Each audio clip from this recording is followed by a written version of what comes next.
Hello, everyone. Welcome and thank you for logging in to the webinar today.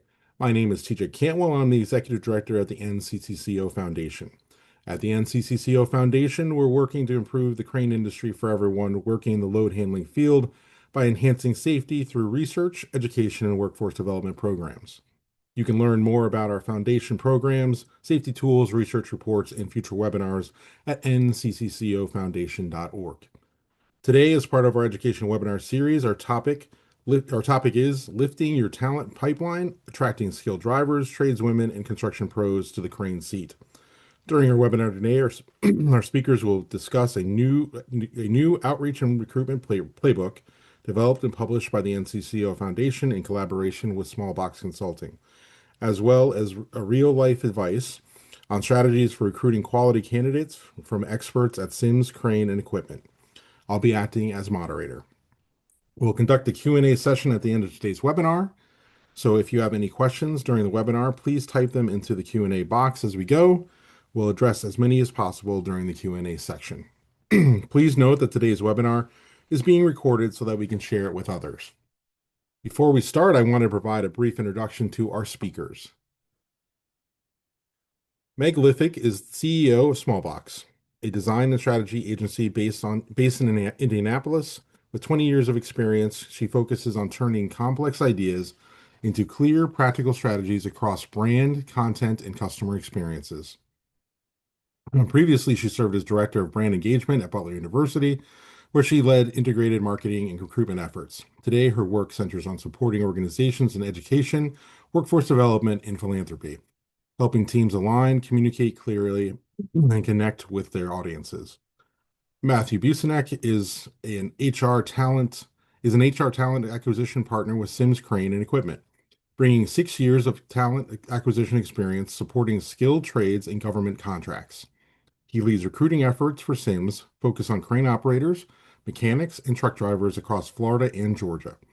Matt also regularly represents Sims at industry events and career fairs, bringing a practical employer perspective to discussion on modern recruiting, outreach strategies, and strengthening talent pipelines in the construction and lifting industries. Finally, Derek Sather serves as Vice President of Risk Management and Safety at Sims Crane and Equipment Company, a premier provider of crane and rigging services in the Southeast region. In this capacity, Mr. Sather leads the development and execution of comprehensive safety initiatives and risk management strategies, overseeing job site safety, regulatory compliance, and training programs such as Sims University. His role underscores a significant level of responsibility and impact on the company's safety culture and operational standards. He has nearly 3 decades of experience in the crane, rigging, and specialized transportation sector. Welcome to all of you. On behalf of myself and our audience, I want to say thank you for taking your time out of your busy schedules to be with us today. Now let's get into it. Meg will be speaking first, and I will be moving the slides for her. So let me know when you want to move, Meg. All right, I'm ready. Thanks, TJ, for the introduction. Thanks, everybody, for being here. Before I hop into the presentation, I did want to share a little bit of a story that TJ already knows, but my grandfather was an industrial contractor. He owned a company growing up, and I used to visit the work sites that he was on occasion. And there was a man named Mike Pavlicek, who was the crane operator on his work sites. And Mike Pavlicek was my childhood hero. In fact, so much so that the little toy characters with the construction hats, I called them all Mike Pavlicek, and my kids now call them Mike Pavlicek as well. So while I, was a kid, I admired the crane industry. I admired the work that you do. Mike was my hero. And I'm so delighted to be involved in this work and to help TJ in creating this recruitment playbook. Okay, next slide, TJ. So I think we all know that there is a challenge in creating a pipeline for all sorts of industries right now. Cranes are not isolated in that. There is a demand for skilled operators that continues to grow. And traditionally, the way that folks entered into the field was through word of mouth. That was your uncle, your dad, a person on the work site, seeing qualities and skills in you and saying, you know what? have you considered crane operating, or have you considered working the crane? And that's how you entered into the workforce. Unfortunately, those traditional methods are no longer sufficient. They are not going to fill the pipeline that we need in order to get the quality of candidates that we have to have for the future of the industry. We've got to find scalable approaches to recruitment and to the workforce development. All right, next slide, TJ. So with that said, the purpose of the playbook is to do just that, to really help create a scalable approach to recruitment. It's designed to help the industry reach new audiences, and we've identified 3 audiences that really we think are going to be critical in expanding the pipeline. It's intended for all sorts of folks in the industry. It's for employers, it's for training providers, it's for others who are involved in the crane and load handling. And it's really so that we all start speaking with the same descriptions, the same communications and messages to lift up the industry. It provides really easy to use messaging, digital strategy, and assets. Everything is plug and play. We've tried to make this as easy as possible for folks to just get in there and start using it, copy and paste sort of stuff.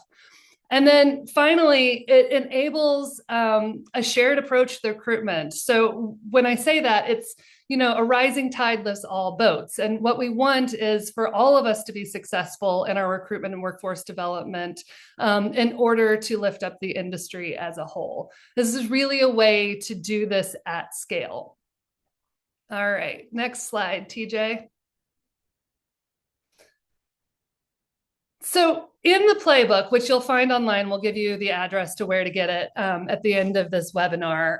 There are 4 sections. The first is talking about those priority audiences. Who should we be talking to? Who are the most relevant folks that may enter the industry? And then the second part is targeted messaging. So how do we talk to those folks? How do we talk to women in trades? How do we talk to truck drivers with CDLs and construction workers? And then what's some general messaging that we should be sharing as an industry to elevate the roles, to really get the word out and amplify the industry to individuals who might be interested? We include a digital marketing mini guide, and this is kind of an entry to perhaps starting digital communications and advertising around the industry, whether it's for specific jobs or the industry as a whole. And then finally, we have provided tools. So we've got images, we've got graphics, we've got all the messaging that you might need in order to just plug and play and get to work and using the toolkit. It's really adaptable. All right, next slide. So why does the playbook work? Well, we think it's working for 5 different reasons. It's grounded in real voices, and I'll get to that in a second, but we spoke to folks in the industry, and everything that we're communicating is from their experience and from their voices. And it was really critical that we utilized their knowledge in order to create this playbook. I'm not the expert in cranes. The folks who are in the cranes, right? The folks who are operating are the experts, and they know what's best. It's designed for self-identification. So just as I was saying, you know, your uncle may have said, you've got the right skills to be a part of this field. The way that we've built this is that we put those skills out there, those qualities out there, so that people can identify it for themselves. They can say, you know what, if that's what it takes to be a crane operator, that's me. That's what I do well. So you no longer need that one-to-one sort of recruitment. This can be at scale. This can be one person to thousands because they are self-identifying. It's tailored to distinct audiences. We've talked about the 3 audiences that are really targeted in this playbook. And we've written messages and we've created assets that are really specific to those audiences so that they can see themselves in the field. It's created for industry-wide amplification. Again, plug and play. We wanted to make this as easy for everybody to use so that we can lift up the industry. And then finally, it's really practical. You can copy and paste. You can download the images and get going right away. It's adaptable. If you're not wanting to use certain aspects of it, you don't have to. If you only want to use certain messages, you can use certain messages. It's however you want to use it for what you need to do. But I think most importantly, it's tested. This is really critical in the research that we did. We went out and we tested this playbook to make sure that it resonated and it would work for all of you. Okay, next slide. So how did we do that? Well, there was 6 months of research and validation that went into building this playbook.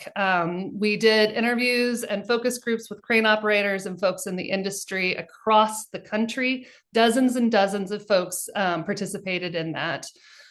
We looked at secondary research in the industry and in the trades, making sure that what we were hearing from those folks in the cranes was also showing up in the data. And we validated these stories and these qualities that were really bubbling up. The messaging was developed again through operator insights. So we didn't start from scratch. We started from their experiences, their words. And then finally, we did A/B testing across 2 different markets, one in Indianapolis and one in Houston. There's a lot of construction happening in both of those areas, and we wanted to make sure that we got a diverse perspective in 2 different areas to make sure that what we were seeing in one area resonated across the country. All right, next slide. So the first part of the playbook is talking about those priority audiences, really outlining who these folks are and why we should be recruiting them. Next slide.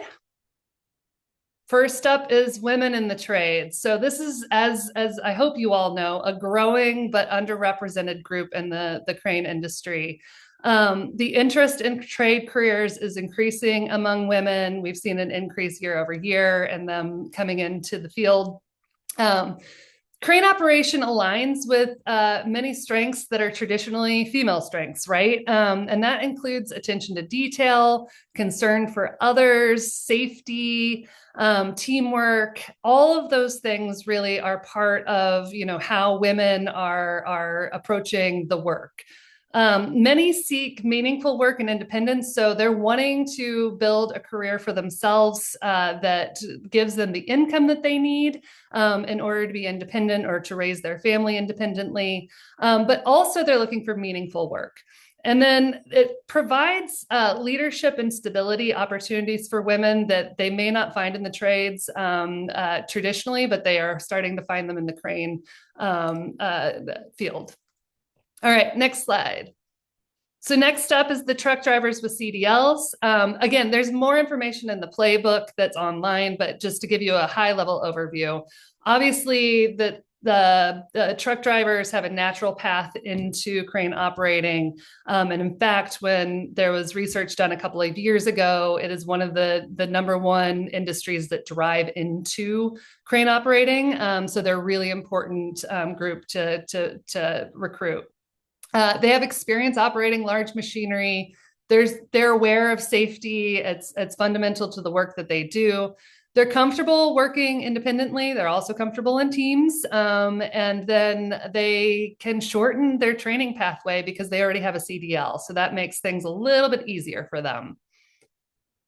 All right, next slide. And then construction workers in transition.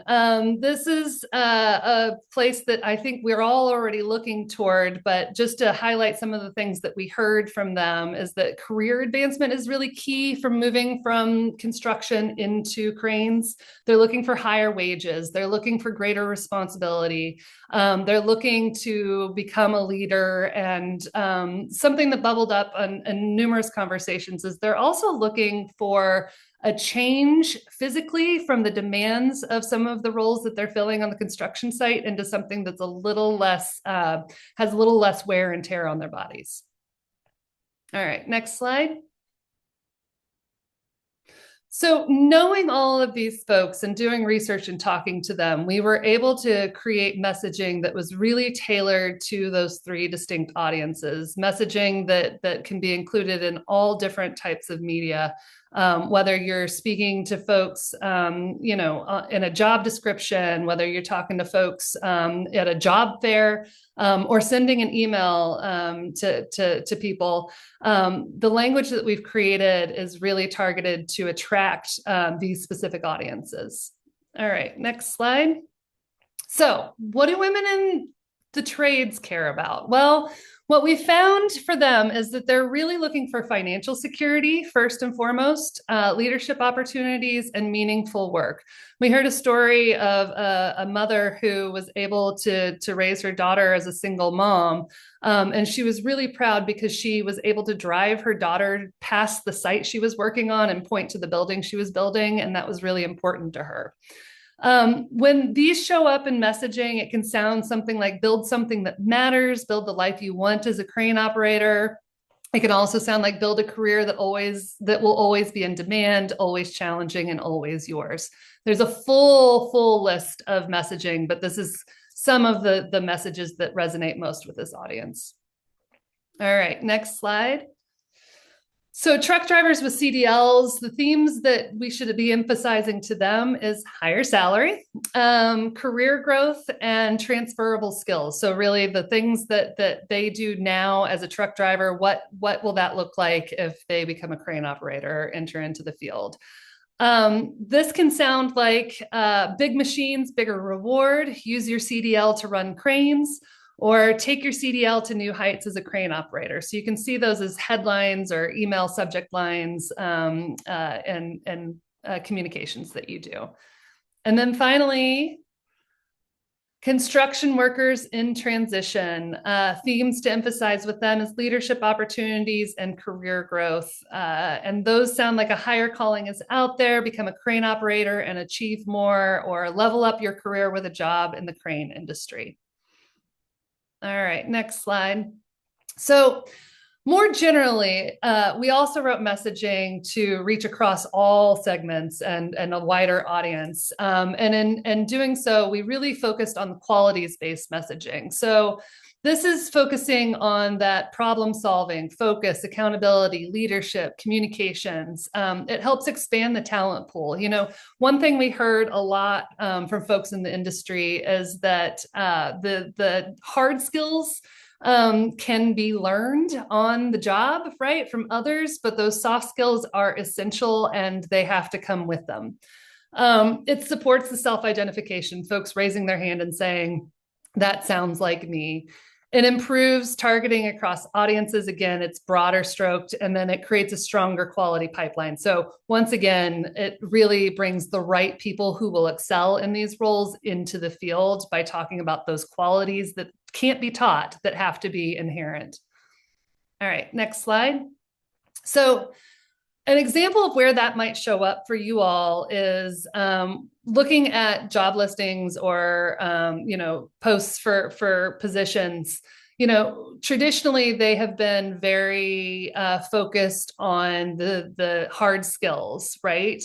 But if we open it up a little bit and we talk about those hard skills, but use those qualities as well, more people may find themselves attracted and applying for roles that they would be extraordinarily good at. So the next slide shows you what an example job description might look like. And again, these are all included online in that toolkit. Just wanted to kind of show you what this could look like and tease it out a little bit. Okay, next slide, TJ. So we put together a digital mini guide for you all based on the digital campaign that we did, the testing that we did in Houston, Indianapolis, to give you a how-to on how to start using digital. Next slide, TJ. The reason why we're advocating for digital is it helps recruitment happen where people are, which is online. The majority of folks that you're talking to that would fill these roles are already online. And it helps you target specific workforce segments. You can focus and target on women, on folks who have CDLs. You can target based on interests and behavior, and it really helps scale recruitment efforts so that you can reach a wider audience. Next slide. In our testing, we looked at 2 different platforms. There are lots and lots of ways to do this. We looked at Google Ads and Meta Ads. These are where we heard from crane operators that they're using the internet most. In Google Ads, this is for folks that you're trying to capture that are high intent, so that they're already looking for construction jobs, right? And we then serve them ads about the crane industry. For Meta Ads, it's a little bit more passive. We've based it on their interests or their job titles, and when folks see it, it's more it's this sounds like me. I might not be looking right now, but this sounds like me. Maybe I'll take a look. All right, next slide. What we learned in our testing was that these 4 things. 1, validating existing skills in the messaging was really important, telling people that it's not an absolute 180 from what they're doing now. Prioritizing outcome-driven messaging, the higher pay, leadership, advancement, having control over your career led to higher click-through rates in the advertising that we were doing. Google Display was, I was going to say way more effective, was twice as effective as Meta Ads, meaning that people who were already looking for jobs, and we served them ads about the crane industry, clicked 2 to 1 over ones that showed up on Facebook or Instagram, and that makes a ton of sense. So if you have budget and you want to try digital advertising, I think the first place to start would be Google. And then finally, it helped us tailor to audiences. The more tailored we got, the better the results. All right, next slide. So everything we created is available at mycranecareer.org/playbook. You can scan this QR code. You'll find the assets. You'll find the entire playbook that has the full description of the audiences, all of the messaging that we've written, including, the general overview of how to talk about the crane industry. And then we've also given you digital files and graphics and images that you can start using immediately, because the more people see themselves, the better and more successful you'll be in the recruitment. All right, final slide, TJ. Really and truly, this playbook is meant for you all to use as you need to, as you want to. We have found that the more tailored you are in the messaging, the more you use this messaging, the more successful you'll become in recruiting the right people, the quality candidates that you need for the industry at scale. And it's proven through the research that we've done. In doing so, you'll help awareness grow faster for the entire industry, will amplify one another. And more importantly, or most importantly, the crane industry will become stronger because of the candidates we're bringing in. All right, that's all I have. Again, if you go to mycranecareer.org/playbook, you'll be able to find the full playbook as well as all the assets. Great. Thank you very much, Meg. I appreciate it. And now we'll turn it over to Derek and Matt to talk a little bit about what they do at Sims Cranes for their recruitment efforts. Awesome. So thank you guys for being here. So really just wanted to, an honor to be here to provide kind of that real world practice from the crane industry on the recruiting side of things, as me working with Sims for almost the past year now, every day in the industry, trying to identify quality operators, drivers, mechanics, and positions along that line. So next slide. Yeah, so just wanted to give a quick background here at Sims and just an overview of what we do, our locations, things on that nature. So at Sims, we're a full service crane rental company here. We have physical brick and mortar branches in the state of Florida, as well as a branch in Atlanta. Some of the types of cranes that we have and some of the work we'll do is we do everything from all-terrain cranes. And we also have a crawler division that'll go all over the state of Florida again, and into some other areas, as well as rough terrain crane divisions as well. So a little bit of everything, mainly focused in the Southeast here, here for Sims. As far as more recently here at Sims, and since I've been brought on board, we've really put a focus on identifying quality candidates and then retaining our top talent here at Sims. As Meg mentioned earlier, it's not just the crane industry, but the trades in general have, a lack of pipeline and a lack of candidates at the moment. So the company has put a real investment into, again, identifying those top candidates and then retaining them as well there. So just overall, really trying to put together a strategy on our end, and that's been one of the main things that I've been focused on, into bringing in people not only that have the experience in an operator seat and have that years of experience, but also identifying people that could be a good fit that don't necessarily have experience in that crane industry as well, and identifying what backgrounds we're looking for and just everything similar to that there. So next slide, please. So this is just kind of a broad overview of how we here at Sims and my strategies in conducting talent searches. So to identify talent here at Sims, we use a combination of both inbound and outbound sourcing, I like to call it. So just to give a quick kind of description on that, inbound would be on our applicant side of things, right? We post a role, we get applicants. I'm reviewing those applicants to see who might be a good fit. On the outbound side, that is me going out and actually doing outreach to candidates. And we do that multiple different ways, but the main way that we like to use and we found the most effective as far as finding those top people and what site would kind of house those top, trades workers, we found that Indeed was our best source there. So when I receive an opening here on my desk, I'll post it to get that inbound applicant flow to help out there, as well as start doing that external outreach to candidates. What I'm doing and what I'm focused on in that outreach is a lot of the times building what are called Boolean searches, which for a recruiter, that just allows me to put in whether it's companies, certifications, license, skill sets, etc. I can build out a search that's pulling keywords from candidates' profiles and resumes to match up what I am looking for. So if I'm in need of an all-terrain crane operator who maybe has operated at above 150 ton and more there, those are something that I can build into those searches when I'm reaching out and trying to attempt to do that outreach to just help me identify the right candidates there.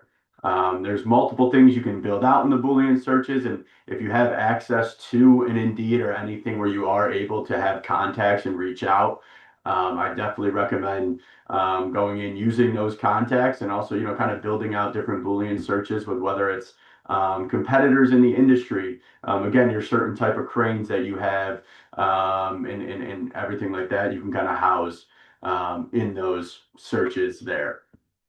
So as far as for our inbound, so like I said, that is our applications. To sort through those applications, we've actually gone through recently and worked on identifying ways to help with our details in our applications that can help me source through our applicants here. So what we have actually added is what we call tags. So when a candidate is filling out an application here at Sims, they will fill out, they're answering various experience questions on top of their, the standard, I guess you could say, application questions. Now, an example of what we've done is specifically for crane operators, we've added sections where do you have experience on all-terrain, rough terrain, and crawler cranes in 3 separate there, as well as what kind of tonnage you have worked with and the size of the cranes that you have operated. And why we've added this and why this is very useful to me is with those tags, like I mentioned, that we created. If a candidate checks off that he has all-terrain experience, but maybe not crawler or rough terrain, when that candidate applies, I am able to filter by the certain tags. So if I know I need an all-terrain crane operator, I can search by any candidate who has checked off that they've had all-terrain crane experience.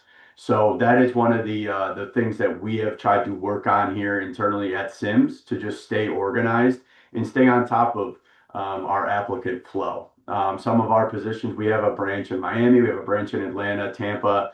You can be receiving a lot of applications, and it really helps to kind of filter through those when identifying your top talent. And then one of the last ways that it's not necessarily a talent search, but I really wanted to hit on it, and I know it is a lot of common sense, but it is the networking piece of the industry. These guys, obviously, especially if you find a quality person that comes from the crane industry that has the experience that you're looking for, a lot of them are going to have worked with people in the past that are going to be people that you want at your company as well. So building up just networking and referrals as a source of candidate flow. I have the opportunity a lot of weeks here at Sims as we have an orientation as well as Sims University for any candidate that is coming into Sims, no matter what branch. We have them stay in Tampa for a week and go through that process. But a lot of the times I have the opportunity to meet with our new hires in person at that orientation. And next, I'll just kind of extend that olive branch, let them know, hey, we're always looking for qualified candidates.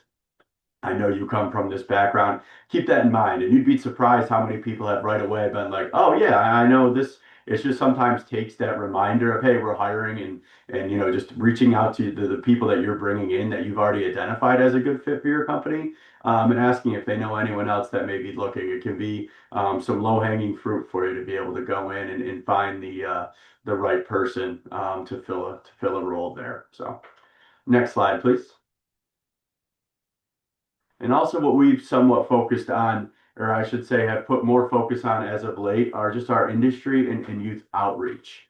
So the industry outreach, that is attending industry events and job fairs based around whether it's the construction industry, the crane industry in general, expos, things along that nature. That provides, your company getting out there as well as the crane industry in general. Kind of having that presence at these construction events and maybe identifying some of these candidates that come from that construction background that maybe aren't too familiar or don't know how to get started within the crane industry, which I know Meg, talked about as one of the main, sources that we're looking for there, as people in the construction industry maybe looking to switch. So yeah, that's been a great opportunity for company exposure as well as industry exposure as well, to be at these events. And I always recommend it, and I've found useful is even if the event may be more sales based, if you have a designated recruiter or a designated HR staff member that maybe handles your recruiting, onboarding, or similar, have them attend that event as well. Obviously, again, that event may be sales focused there, but you'd be surprised of how many people will come up to a booth or a table and say, oh yeah, Sims, I've heard of you guys in the past. I know a crane operator who's looking for work. It really helps to have that professional at these events and to be able to kind of represent that side of the house, not just sales, not just bringing in new business. Having that representative there to lean towards, bringing in talent. And if someone knows someone, and just being that networking piece, and point of contact within the company there in the face, that they know, hey, if we ever have anyone, or if you know of anyone who's looking in the industry, here's my card. Please feel free to reach out. And also what we've been doing, especially as of late, is youth-focused events. So anywhere from like middle school to high school to even early college and trade schools, hosting booths at those job fairs there. What that does is it allows us to, kind of build that early awareness around Sims Crane in our areas, especially where we have a, kind of large population and do a lot of our work. It allows us to, again, build that awareness early on. And again, like I touched on, it builds industry awareness as well of being at these youth events. A lot of, you don't hear a lot of kids saying they want to be a crane operator when they grow up. It's, so, kind of building that awareness around that at a young age, not just at an industry event where it's skilled professionals, to be able to do that. And one of the things we like to do here at Sims is any event that allows us, we'll bring a crane out, especially to these youth events. So when I'm describing what Sims does and the work we do to these kids, a lot of the times it obviously resonates a lot more if they can go outside and maybe sit in the crane, move the boom around, and do whatever there. So we try to utilize, having those cranes at the events to again just kind of build that engagement up as well. So, and also what this can do, right, is a lot of the times the youth outreach, it is more of a volunteering of your time, and there are, the rewards that you can get from it that I mentioned, right, as far as awareness, engagement, but it also helps the partnerships with who you're working with. We did one of our larger clients hosted a youth event, so we went through and were able to.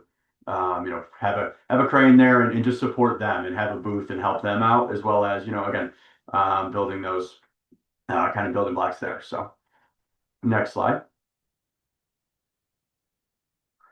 Yeah, so this is really focused on and what we would try to do here at Sims, and I know Derek's about to get into this in these next few slides, but we're really focused on bringing in good talent first, assessing skills, their attitudes, and trying to find a long-term fit for them within our company, and really that best position that fits the individual. And what I'll kind of preach here is this requires you to have, and especially for me in particular, whoever your representative that handles maybe recruiting or onboarding within your company, to have a relationship with your operations teams, right? I have a relationship with each of our branch managers here at Sims, as well as operations managers, our general manager. And that relationship helps me be able to, when maybe if I find the right candidate in an area and we don't necessarily have an opening or have something in particular in mind for them, having those relationships with my operations and branch managers, I can go to them and say, hey, I found a gentleman with a CDL. Is there any way we could use him? He's really interested in growing within the crane industry. I know you possibly mentioned we could use a driver. Could he start out maybe as a driver and we can work him into getting into, more into the cranes?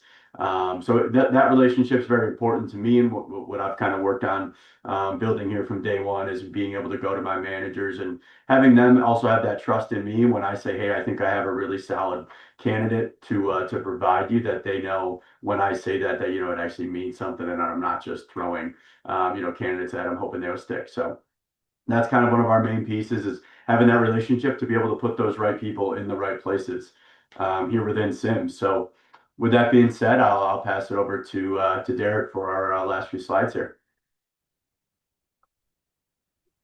Thanks, TJ, Meg, Matt. I think it's really important to give a perspective, as Matt has been, from the employer side of the world, and everybody's going to have a little bit different, working relationship with their trainees and their management.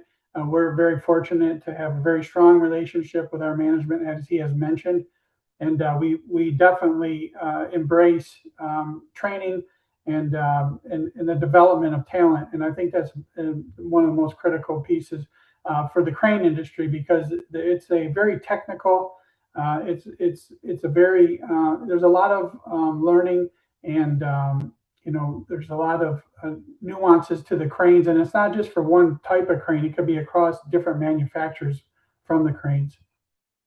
But with that being said, being part of a union, most of our employees, our field employees, are union, and being a part of a union gives us access to registered apprenticeship programs. And regardless if you're union or you're non-union, having access to that registered apprenticeship program should be a huge selling point in your recruitment efforts. When we're out there and we're recruiting, I believe that the registered apprenticeship and the graduation of that apprenticeship should be valued right alongside of, if not even above, a college degree, to be honest with you. I came from a registered apprenticeship program, and I would hold my graduation certificate against any degree that's out there for a 4-year perspective. But I think that there's going to be some resistance to this, and I think it's best to sell it in the right way and make sure that you're clear when you're selling it. Whether you're going after a truck driver or maybe another tradesman, a carpenter, a millwright, or whatever, an iron worker, it's not a direct entry, and you're not just going to start running cranes day one, right? We have to understand there needs to be on-the-job training. There needs to be specific fundamental training, which leads to, certification and things that are required to even run the crane. But then it's going to require on-the-job training. I know there's a lot of independent training companies out there, and they do a fabulous job of training to the fundamentals. But that on-the-job training cannot be discounted. And when you have the registered apprenticeship, that's what that offers. A period of time, whether it's 3 years, 4 years, 6 years, whatever it may be, whatever your graduation standards are. And that's the benefit of that program, is that there's apprenticeship standards involved with it that you have to meet along the way. And when you have the on-the-job training plus all the fundamental training that goes along with it, the core foundation of your career, when you graduate, you're ready to go to work. You're ready to be dispatched. You're ready to be in charge of a very expensive piece of equipment that comes with an enormous amount of responsibility. It doesn't mean that now you've graduated and now you're ready to be an intern, or now you've graduated, now you can go out and have an entry-level job, right? You're graduated and you're ready to go to work as a journey person and have a very rewarding career.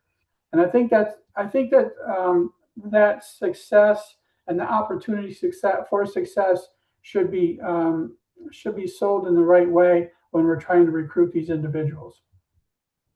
You can go to the next slide, please.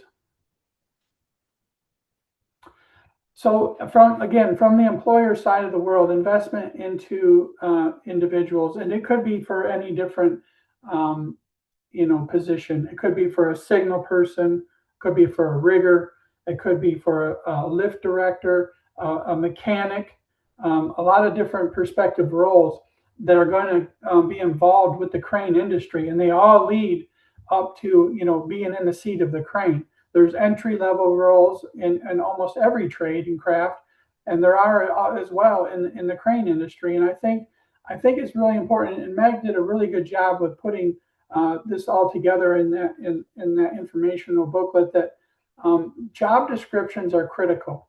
I think a lot of people get sold on sitting in a crane and just the it's awe, right? Like I really like that story she shared with how important that person was on their job site that ran the cranes, and then how much respect she had for that individual as a young person, and shared that. I think that needs to be shared when we're doing our recruiting as well. That crane is magnificent, but there's a lot of steps in order to get to that crane, and we want to make sure, hey, do you like getting dirty? Do you like getting greasy? Do you like to understand how electronics work? Do you like to understand how power systems and fluid systems work?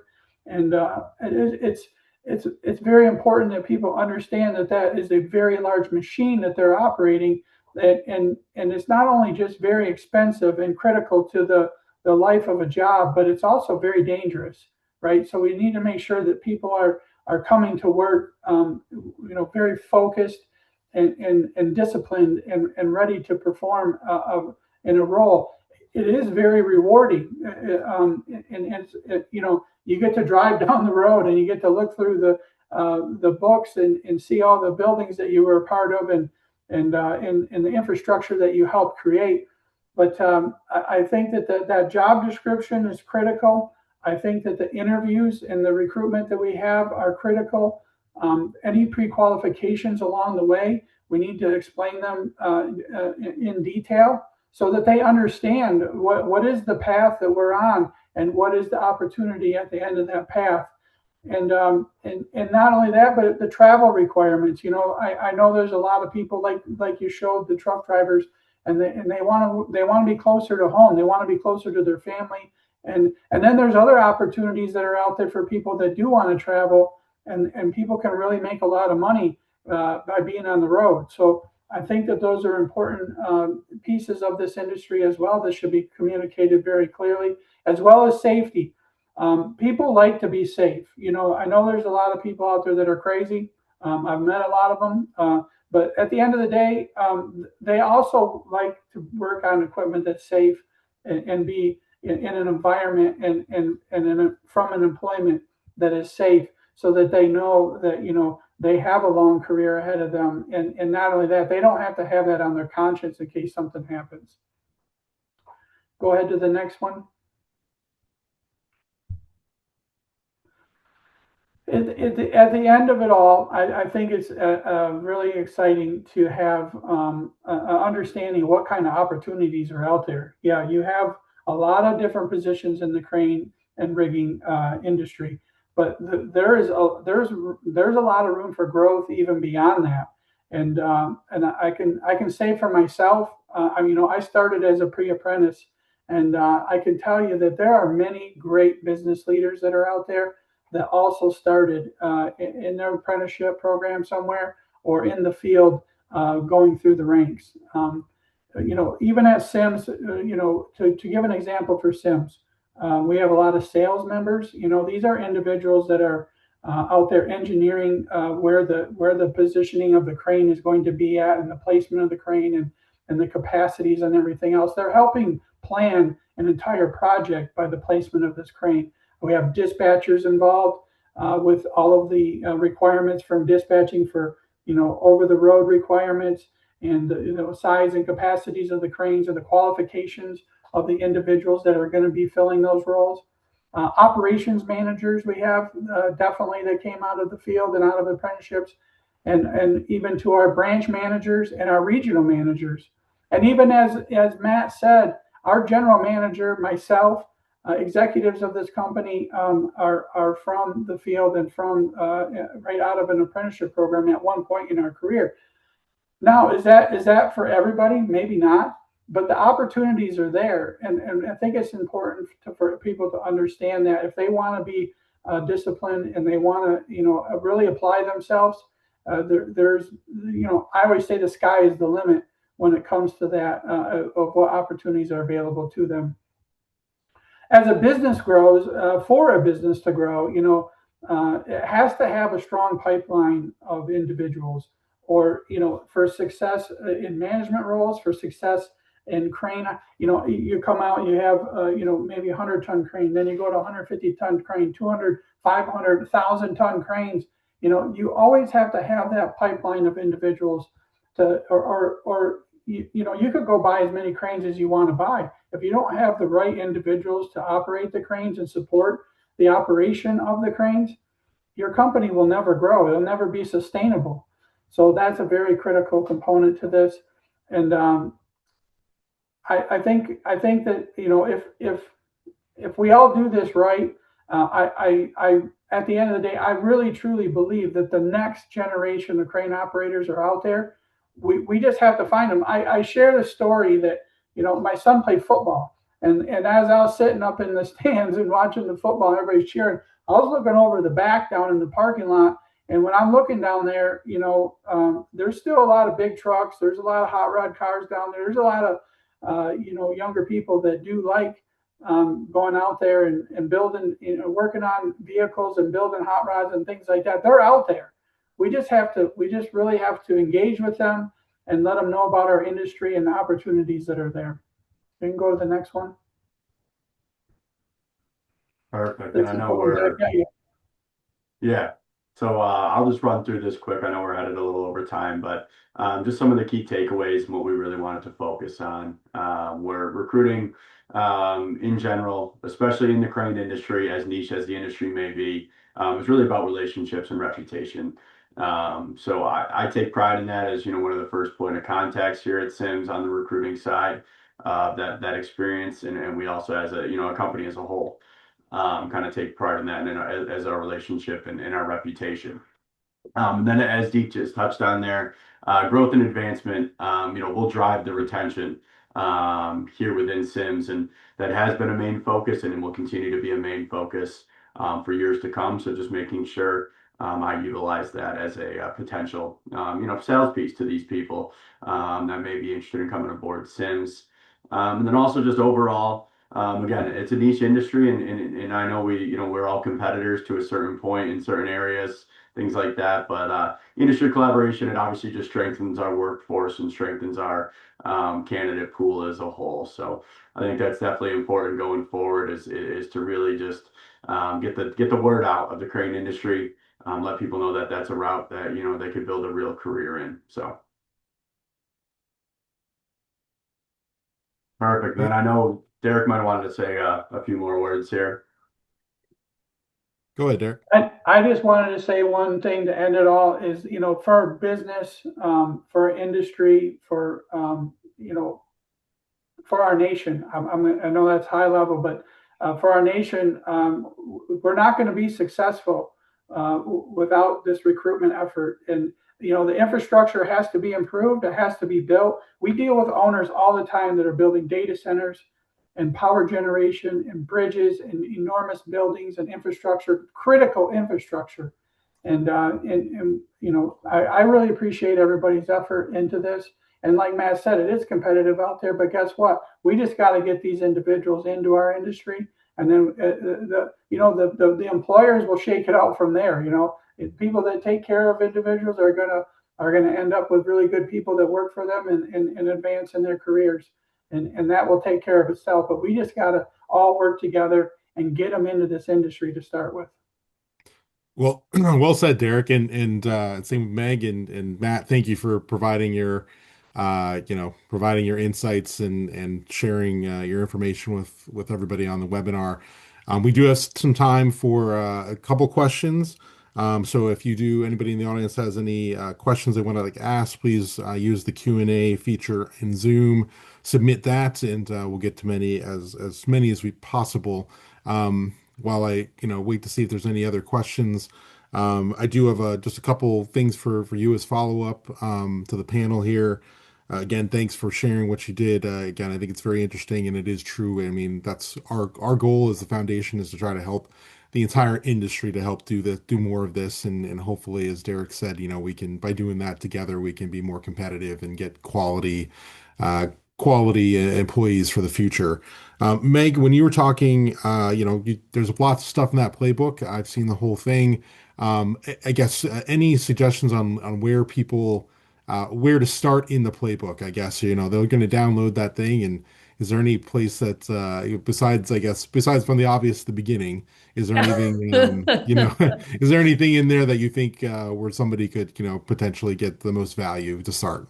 Yeah, I think one of the themes from what I was talking about, and then Derek and Matt as well, is thinking about what are the qualities that you're looking for in this industry, right? And who is going to be the best in those roles, and really emphasizing those qualities. And so there's a list of those qualities. There's ways to communicate those qualities.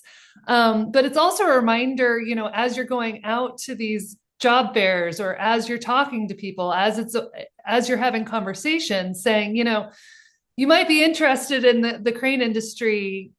You'll need to be detail oriented. You'll need to care about safety. You'll need to, have focus on the job site. Do these things sound like you? And really using those sorts of ways to communicate the crane industry as much as the actual hard skills.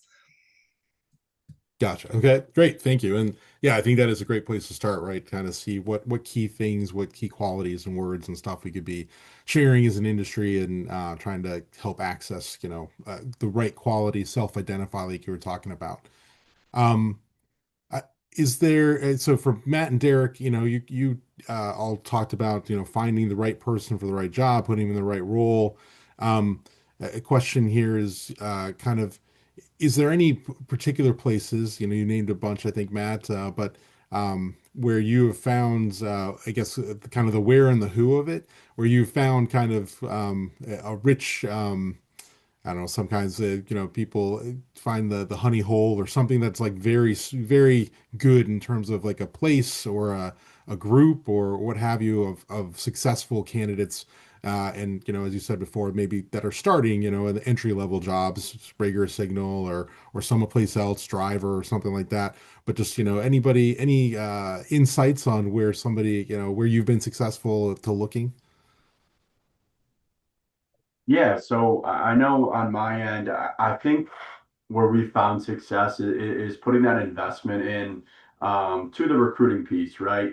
And I know again that sounds like common sense, but I've known, we all know some companies in the industry that will kind of put that on the back burner and they'll just post a role, hope they get the right application, and hope to bring the right people in. With Sims putting that investment and giving me the tools and I promise I don't work for Indeed or I don't get any commission or anything, but I do recommend it Indeed as a tool. And if you're having issues finding the right people, maybe making that investment or finding the room in the budget to have some Indeed contacts on a monthly or yearly basis to go out and do those searches like I mentioned, and find those quality people. It really helps instead of just posting a role and saying a prayer that you get the right person to be able to be proactive there. I think would be a recommendation, and I think Indeed has been a platform for myself, and there's many others out there, but that I've found success in. I got one, but it's not a place you're going to find on the map. It's the back door to the college. Everybody goes in the front door and they sign up for all these classes and they have these great big dreams and they get going and next thing you know they have bills they got to pay and life hits them, right, and the next thing they're just not really buying into all this time in a classroom. And so then next thing you know, they're stepping out the back door of that college and it's time to go make some money. And that's where Derek's standing and saying, hey, look, I know you got some talents and I know you have big dreams. And we got a place for you right here that can fill both of them. Oh, that's a great point, Derek. I like that a lot. Yeah, never heard it in quite that way, the back door of the college, but I like that visual there. Very cool. And one other, so there's a comment here, and I think again, just maybe to have any of you speak to this, which is, just pointing out from somebody that's on the call on the webinar, just mentioning that the industry is more than just operators. Obviously, there's opportunities for mechanics and technicians and riggers and signal people and erectors and all kinds of stuff. I'm sure again, it sounds like that's what maybe you guys were touching on in terms of trying to find the right role for people. I'm sure you're going when you're advertising, you're looking for people at different levels too, and trying to get them started. Is there any, I guess, how do you approach that? I mean, are you looking for that quality person and then trying to fit them in that role, or looking for the role and a specific role and trying to fill those jobs and kind of ground up kind of stuff? Yeah, I know it can be a little bit of both for us, right? I mean, obviously there's certain times where you need that experienced operator to fill that seat just based off the work we're doing. But like I touched on, that we have the opportunity within our apprenticeship to build people up, as well as have people come in as truck drivers if they have that CDL license. So yeah, we do look for people. The CDL license is a big one, as well as some other certifications as well. But yeah, really, we really focus on. There's certain times, right, where we need that experienced crane operator. We can't bring someone in who's green. That's just how it's going to be. But when we do find the right person, and during my conversations and during the interviews with a candidate, that if maybe they don't have, the most experience in the industry or working on cranes directly, yeah, we have places, whether it be the hands-on mechanic roles, we have apprentices, truck drivers, or even yard laborers that help us around the shop, but it gives them that opportunity, especially coming out right out of a high school or college, for them to be hands-on and start getting, that experience in the crane industry.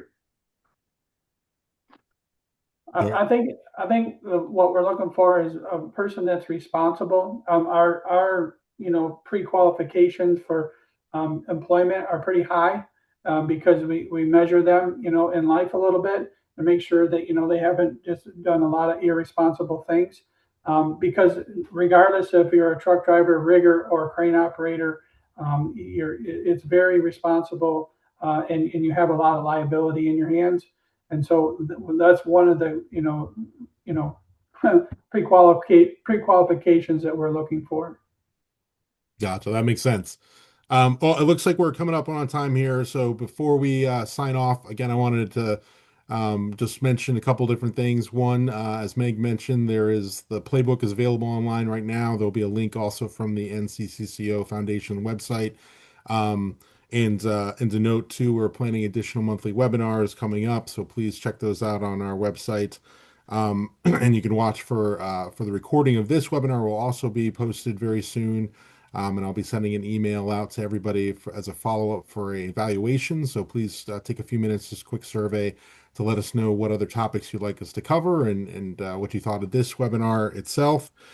So thank you again very much to Meg, Matt, and Derek for taking your time and sharing your knowledge and expertise with us. I really appreciate it. And we appreciate everybody else for signing in and hope you learned a lot like I did. And we will see you next time. Thank you very much, everybody. Take care. Bye-bye. Thank you. Thanks, Thank TJ. you.